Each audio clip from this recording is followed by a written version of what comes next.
সাম্য, মানবিক মর্যাদা ও সামাজিক ন্যায় বিচার প্রতিষ্ঠার দাবিতে চাঁদপুরে ইসলামী আন্দোলনের গণসমাবেশ অনুষ্ঠিত হয়েছে। শুক্রবার সদর উপজেলার হানারচর ইউনিয়নের হরিণাঘাট এলাকায় আয়োজিত সমাবেশে প্রধান অতিথির বক্তব্য রাখেন জেলা ইসলামী আন্দোলনের সভাপতি শেখ মোহাম্মদ জয়নাল আবেদিন। এ সময় তিনি বৈষম্য বিরোধী ছাত্র জনতার আন্দোলনে ইসলামী আন্দোলনের অবদান তুলে ধরেন এবং কালো টাকা ও ফ্যাসিবাদী শক্তির প্রভাব কমাতে পিএর পদ্ধতিতে নির্বাচনের দাবি করেন।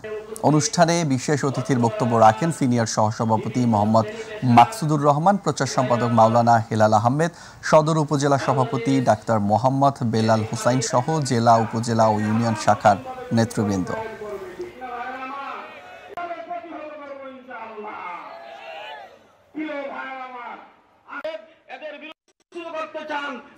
আজকে হাসপাতালে আপনি যান, অসংখ্য ছাত্রদের, অসংখ্য সাধারণ মানুষদের যাদের চোখ নাই, যাদের হাত নাই, তাদের পা নাই, অসংখ্য পঙ্গুরা এখনো হাসপাতালে কাতরাচ্ছে।